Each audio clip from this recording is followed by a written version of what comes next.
जय मां संतोषी। फ्रेंड्स, धार्मिक ग्रंथों में शुक्रवार का दिन संतोषी माता की पूजा के लिए बनाया गया है। अत्यंत ही सरल, आसानी से प्रसन्न होने वाली संतोषी माता का व्रत हर तरह से गृहस्थी को धन धान्य, पुत्र, अन्न वस्त्र से परिपूर्ण रखता है और माँ संतोषी अपने भक्तों को हर कष्टों से बचाती है। फ्रेंड्स, आप लोगों ने सुना होगा कि काफी लोग संतोषी माता का व्रत शुक्रवार के दिन करते हैं। शुक्रवार के दिन जो लोग भी व्रत रखते हैं, संतोषी माता का पूजा पाठ करते हैं, उन लोगों को पूजा पाठ के साथ साथ व्रत के पुण्य फलों की प्राप्ति के लिए संतोषी माता की संपूर्ण व्रत कथा जरूर सुननी चाहिए। जो मनुष्य व्रत के दिन कथा नहीं सुनता है, उसका व्रत अधूरा माना जाता है। तो चलिए फ्रेंड्स, आज मैं आपको इस वीडियो के माध्यम से शुक्रवार के दिन की संतोषी माता की व्रत कथा सुनाने जा रही हूँ। कथा को अंत तक जरूर सुने ताकि आपको भी कथा सुनकर संतोषी माता का आशीर्वाद मिल सके, माँ आपको भी आपके कष्टों से मुक्ति दिला सके। एक गांव में एक बुढ़िया रहती थी जिसके 7 बेटे थे। 6 बेटे कमाने वाले थे और एक बेटा निकम्मा था। बुढ़िया माँ 6 पुत्रों का जूठा 7वें पुत्र को दे देती थी। 7वां पुत्र एक दिन अपनी पत्नी से बोला, देखो मेरी माता का मुझ पर कितना प्रेम है। वह बोली, क्यों नहीं, सबका जूठा बचा हुआ जो तुमको खिलाती है। वह बोला, जब तक मैं आंखों से ना देख लूं, मैं नहीं मान सकता। पत्नी ने हंसकर कहा, देख लोगे तब तो मानोगे। कुछ दिन बाद एक बड़ा त्योहार आया। घर में 7 प्रकार के भोजन और चूरमा के लड्डू बने। वह पत्नी की बात को जांचने के लिए सिरदर्द का बहाना बनाकर पतला कपड़ा सिर पर ओढ़कर रसोई में जाकर सो गया और कपड़े में से सब कुछ देखता रहा। 6 भाई भोजन करने आए। उसने देखा माँ ने उनके अंदर आसन बिछाए, 7 प्रकार की रसोई परोसी और आग्रह कर करके उन्हें भोजन कराती रही। वह देखता रहा। 6 भाई भोजन कर उठ गए। तब माँ ने उनकी 5 थालियों में से लड्डुओं के टुकड़े को उठाया और एक लड्डू बनाया। झूठन साफ करके माँ ने उसे पुकारा, उठ बेटा उठ, तेरे भाइयों ने भोजन कर लिया है, तू भी उठकर भोजन कर ले। उसने कहा, माँ मुझे भोजन नहीं करना है, मैं परदेस जा रहा हूँ। माता ने कहा, कल जाना हो तो आज ही चला जा। वह बोला, हाँ हाँ जा रहा हूँ। यह देखकर वह घर से निकल गया। चलते समय उसे अपनी पत्नी की याद आई। वह गौशाला में कंडे थाप रही थी। वहां जाकर वो बोला, मेरे पास तो कुछ नहीं है, तुम ये अंगूठी रख लो और अपनी कोई निशानी मुझे दे दो। वह बोली, मेरे पास क्या है, ये गोबर भरा हाथ है।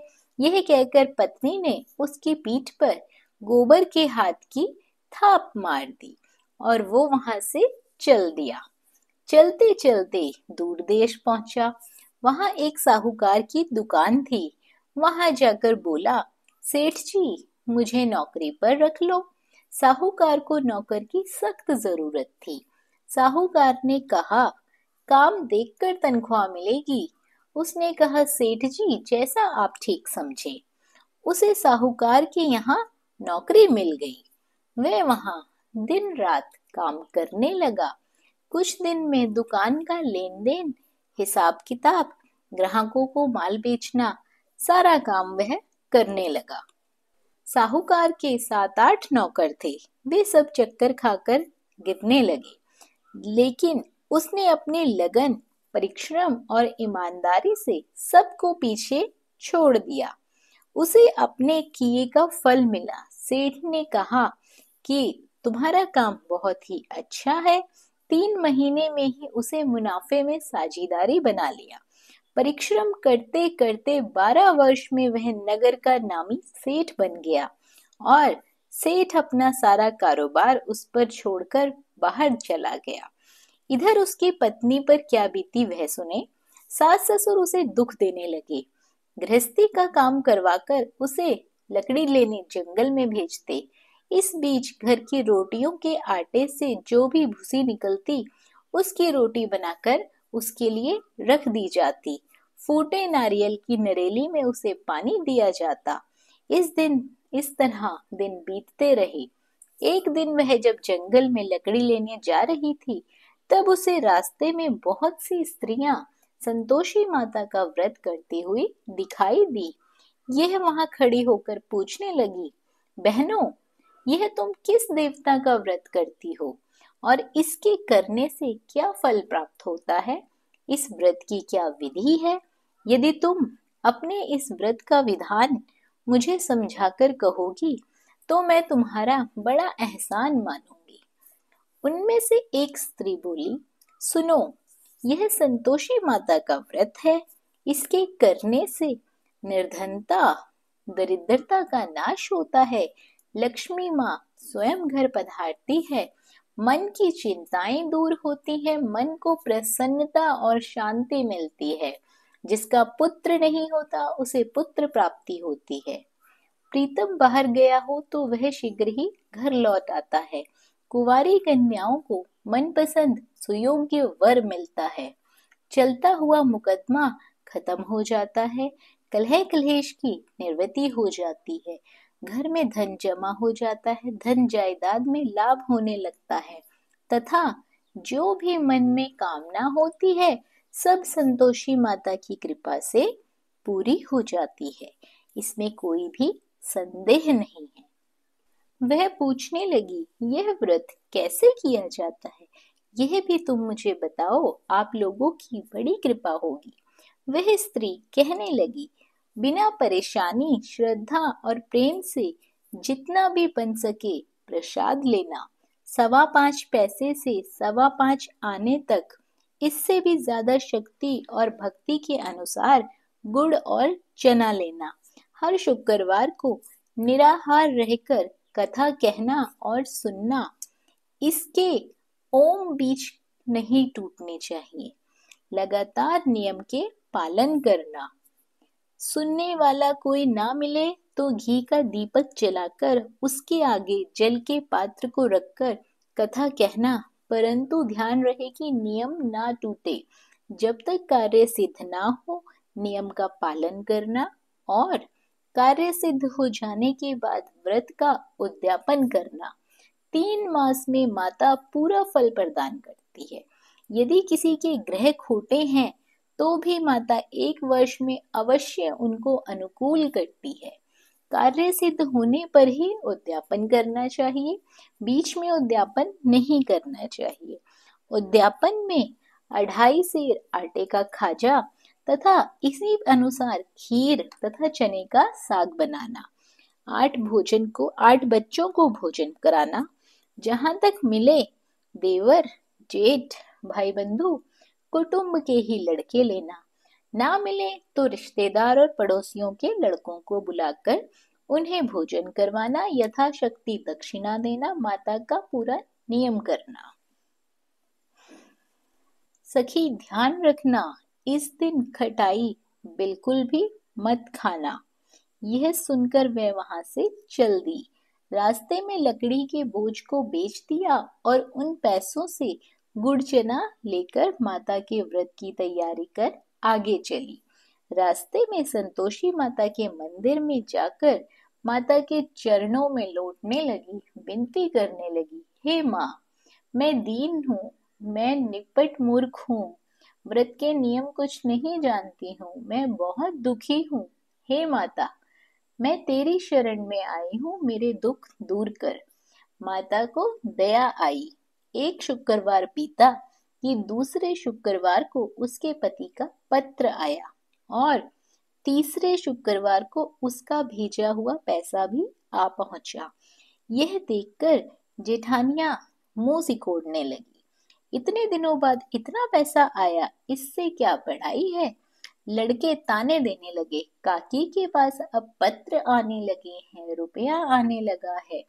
अब तो काकी की खातिरदारी बढ़ेगी, अब तो काकी बुलाने से भी नहीं बोलेगी। बेचारी सरलता से कहती है, भैया पत्र आए रुपया आए तो हम सबके लिए अच्छा है। ऐसा कहकर आंखों में आंसू भरकर संतोषी माता के मंदिर में जाकर बैठती है। मातेश्वरी के चरणों में गिरकर रोने लगती है। माँ, मैंने तुमसे पैसा नहीं मांगा, मुझे पैसे से क्या काम, मुझे तो अपने सुहाग से काम है। मैं तो अपने स्वामी के दर्शन और सेवा मांगती हूँ। तब माता ने प्रसन्न होकर कहा, जा बेटी, तेरा स्वामी जल्द ही आएगा। यह सुन खुशी से बावली होकर वह घर आकर काम करने लगी। संतोषी माँ विचार करने लगी, इस भोली पुत्री से मैंने कह तो दिया है कि तेरा पति शीघ्र आएगा, पर आएगा कहाँ से? वह तो इसे स्वप्न में भी याद नहीं करता। उसे इसकी याद दिलाने तो मुझे ही जाना पड़ेगा। संतोषी माता ने उस बुढ़िया के बेटे को स्वप्न में समझाया, पुत्र, तेरी घरवाली बहुत कष्ट उठा रही है। यह बोला, हाँ माता, यह तो मुझे भी मालूम है, परंतु क्या करूं, वहां कैसे जाऊं? परदेश की बात है, लेन देन का सारा हिसाब किताब है, कोई जाने का रास्ता ही नजर नहीं आता। आप ही कोई रास्ता दिखाएं कि मैं वहां कैसे जाऊं। माँ कहने लगी।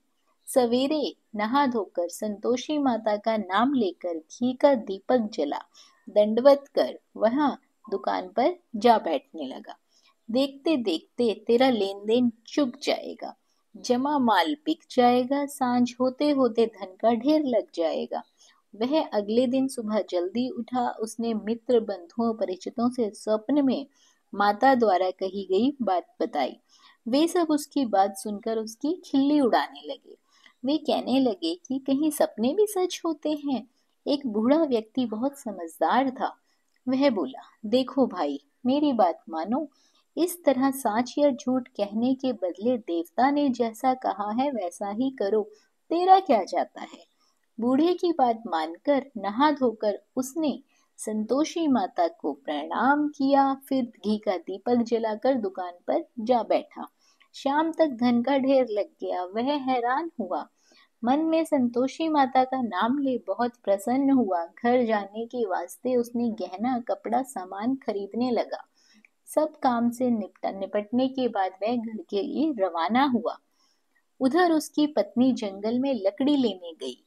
लौटते वक्त बहुत थक जाने के कारण संतोषी माता के मंदिर पर विश्राम करने बैठ गई। यह तो उसका रोज रुकने का स्थान था।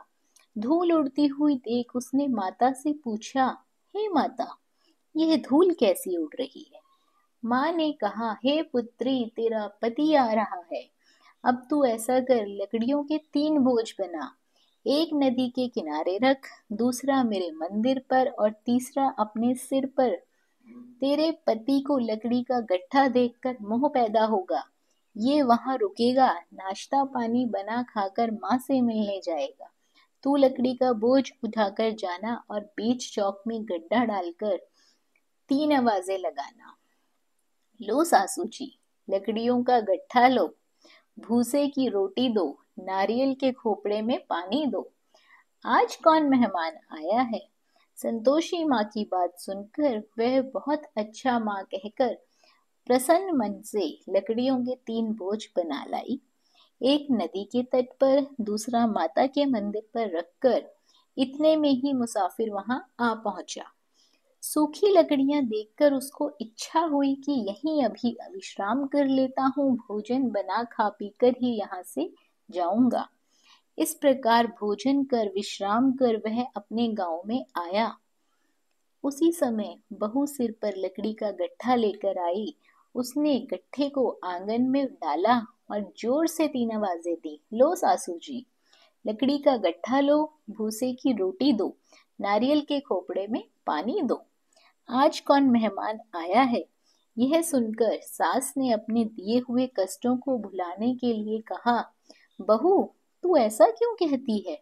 तेरा मालिक ही तो आया है। बैठ, मीठा भात खा, कपड़े गहने पहन, पत्नी की आवाज सुनकर उसका स्वामी बाहर आया और उसके हाथ में पहली अंगूठी देखकर व्याकुल हो गया। उसने माँ से पूछा, माँ यह कौन है? माँ बोली, बेटा तेरी पत्नी है। आज 12 वर्ष हो गए जब से तू गया है, तब से गांव में जानवर की तरह भटकती फिरती है। काम काज कुछ करती नहीं है, चार समय आकर खा जाती है। अब मुझे देखकर भूसे की रोटी और नारियल के खोपड़े में पानी मांगती है। वह बोला, माँ मैंने इसे भी देखा है और तुम्हें भी देखा है। मुझे दूसरे घर की चाबी दे दो, मैं उसमें जाकर रहूंगा। ठीक है बेटा, जैसी तेरी मर्जी, कहकर माँ ने चाबी का गुच्छा बेटे के सामने रख दिया। उसने दूसरे घर को खोलकर सारा सामान जमाया। एक ही दिन में वहां राजा के महल जैसे ठाट बाट बन गए। अब क्या था, वह सुख भोगने लगे। अगला शुक्रवार उसने पति से कहा, मुझे संतोषी माता के व्रत का उद्यापन करना है। पति बोला, बहुत अच्छा, खुशी से कर लो। वह खुशी खुशी माता के उद्यापन की तैयारी करने लगी। जेठ के लड़कों को भोजन के लिए कहने गई। उन्होंने मंजूर किया, परंतु पीछे से जेठानी ने अपने बच्चों को सिखलाया, देखो रे, भोजन के समय सब लोग खटाई मांगना, जिससे उसका उद्यापन पूरा ना हो पाए। लड़के भोजन करने आए। खीर पेट भरकर खाई, परंतु बात याद आते ही कहने लगे, हमें कुछ खटाई खाने को दो, खीर खाना हमें नहीं भाता, देखकर अरुचि होती है। लड़के उठ खड़े हुए, बोले, पैसे लाओ। भोली बहू कुछ नहीं जानती थी, उन्हें उसने पैसे दे दिए। लड़कों ने बाजार जाकर उन पैसों से इमली खरीदी और खाई। यह देखकर बहू पर माताजी ने बहुत कोप किया। राजा के दूत उसके पति को पकड़कर ले गए। अब सब मालूम ही हो जाएगा जब जेल की रोटी खाएगा। बहू से ये वचन सहन नहीं हुए। वह संतोषी माता के मंदिर में गई और कहने लगी, माता तुमने यह क्या किया? हंस खाकर क्यों रुलाने लगी? माता बोली, पुत्री तूने मेरा व्रत भंग किया है, इतनी जल्दी सब बातें भुला दी। वह बोली, माता भूली तो नहीं हूँ, ना कुछ अपराध किया है, मुझे तो लड़कों ने भूल में डाल दिया, मुझे क्षमा करो माँ। माँ बोली, ऐसी भूल भी कहीं होती है? यह बोली, अब कोई भूल नहीं होगी माता, आप बताओ मेरा पति कैसे आएगा? माँ बोली, पुत्री जा, तेरा पति तुझे रास्ते में आता मिलेगा। वह मंदिर से निकलकर बाहर आई तो रास्ते में उसे अपना पति आ दिखाई दिया। उसने पूछा, कहाँ गए थे? वह बोला, इतना धन जो कमाया है उसका कर राजा ने मांगा था, बस वही भरने गया था। वह प्रसन्न होकर बोली, भला हुआ, अब घर चलो। फिर अगला शुक्रवार आया। वह बोली, मुझे माता का उद्यापन करना है। पति ने कहा, ठीक है करो। वह फिर जेठ के लड़कों से भोजन को कहने गई। जेठानियों ने पहले की तरह ही लड़कों को सिखा दिया कि तुम पहले ही खटाई मांगना। लड़के भोजन करने बैठे, लेकिन भोजन करने से पहले ही कहने लगे, हमें खीर पूरी नहीं भाती, जी बिगड़ता है, कुछ खटाई खाने को दो। यह बोली, खटाई खाने को नहीं मिलेगी, खाना हो तो खाओ। उनके उठकर चले जाने के बाद उसने ब्राह्मणों के लड़के बुलाए। बुलवाकर उन्हें भोजन करवाया, दक्षिणा की जगह उन्हें एक एक फल दिया। इससे संतोषी माता बहुत प्रसन्न हो गई। माता की कृपा से 9 महीने बाद उसको चंद्रमा के समान एक सुंदर पुत्र की प्राप्ति हुई। पुत्र को लेकर वह प्रतिदिन संतोषी माता के मंदिर में जाने लगी। यह देखकर माँ ने सोचा कि यह रोज आती है, आज क्यों ना मैं ही इसके घर चलूं, इसका आसरा देखूं तो सही। यह विचार कर माता ने डरावना रूप बनाया। गुड़ और चने से सना मुख, ऊपर से मुंडन के समान ओंठ, उस पर मक्खियां भिन भिना रही थी। दहलीज में पैर रखते ही उसकी सास चिल्लाई, देखो रे, कोई चुड़ैल डाकिनी चली आ रही है लड़कों, इसे भगाओ नहीं तो सब खा जाएगी। बहू रोशनदान से देख रही थी। वह प्रसन्न हो उठी, आज मेरी माता मेरे घर आई है। यह कहकर दूध पीते बच्चे को उसने गोद से उतार दिया। इस पर उसको सास क्रोध में बोली, अरे रांड, इसे देखकर कैसी उतावली हुई है जो बच्चे को पटक दिया। इतने में माँ के प्रताप से जहाँ देखो वहाँ लड़के ही लड़के नजर आने लगे। यह बोली, माँ जी, मैं जिनका व्रत करती हूँ ये वही संतोषी माता है। इतना कहकर उसने झट से घर के सारे किवाड़ खोल दिए। सबने माता के चरण पकड़ लिए और विनती कर कहने लगे, हे माता, हम मूर्ख हैं, अज्ञानी हैं, तुम्हारे व्रत की विधि हम नहीं जानते। तुम्हारा व्रत भंग करके हमने बहुत बड़ा अपराध किया है। हे माता, आप हमारे अपराधों को क्षमा करो। इस प्रकार बार बार कहने पर संतोषी माता प्रसन्न हुई। इसके बाद उसकी सास कहने लगी, हे संतोषी माता, आपने बहू को जैसा फल दिया वैसा सबको देना। जो यह कथा सुने या पढ़े उसका मनोरथ पूर्ण हो, उसकी सारी मनोकामनाएं पूरी हो।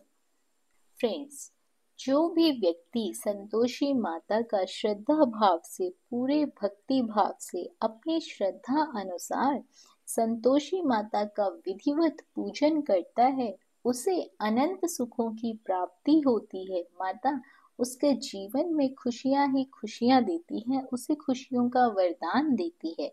फ्रेंड्स, कथा अच्छी लगी हो, कथा आपको मन को भाई हो, तो वीडियो को लाइक और शेयर जरूर करें। और यदि आप हमारे चैनल पर पहली बार आए हैं और इस तरह की व्रत की, पूजा पाठ की विधियां और कथाएं आपको भी अच्छी लगती हैं, तो चैनल को सब्सक्राइब कर लीजिए, साथ ही बेल आइकन के बटन को दबा दीजिए ताकि आपको हमारी आने वाली वीडियोस की नोटिफिकेशन सबसे पहले मिल सके। बने रहिए आपके अपने YouTube चैनल अंकित वास्तु ज्ञान में। धन्यवाद। जय मां संतोषी।